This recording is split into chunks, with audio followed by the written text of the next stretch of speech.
मुख्यमंत्री शिंदे आज संभाजीनगर दौऱ्यावर होते। छत्रपती संभाजीनगरची ही दृश्य आपण बघतोय। भाषण सुरू असताना एका पोलीस पाटलाने मुख्यमंत्र्यांना आवाज दिला।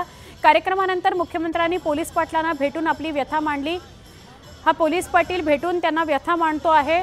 वाढलेलं मानधन 4 महिन्यांपासून मिळालेलं नाही अशी तक्रार त्यांनी मुख्यमंत्री एकनाथ शिंदेंकडे केलेली आहे।